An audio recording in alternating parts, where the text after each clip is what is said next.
Ito mga boss, magkakabit ako ng ah, push start button na yun, push start system. So ito, nakakabit ko na yung mga wiring. Bali, explain ko lang sa inyo kung saan ko ikinabit yung mga yan. Bali, may wiring diagram naman yan, papasa ninyo. Pero para mas madali sa inyo, tuturo ko sa inyo saan ko pinagkakabit ito. Bali, itong red, yan, itong red. Nakakabit yan sa power supply.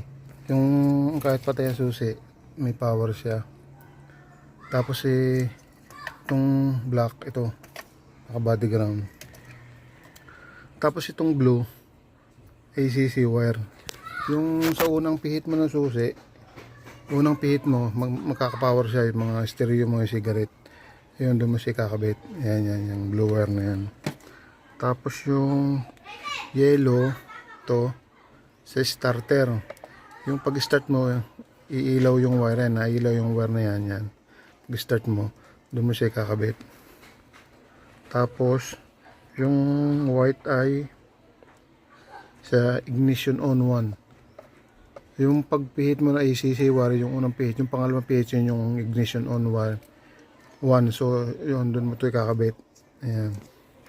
Tapos yung brown, itong brown sa ignition on 2. So ibig sabihin, pag susi mo, pag on mo na susi, unang susi, pangalawang susi, tapos pag start mo, mawawala yung power niya. Tapos pagkatapos ng start, babalik uli. So yung brown, doon mo siya kakabit. Ayan. Bali, kompleto na mga boss. So yan, ayun lang bali. Tapos itong aking push button dyan ko kinabit. So sasaksak natin mamaya sa module yan. So yun lang po. Sana nakuha nyo kung paano magkabit. Salamat.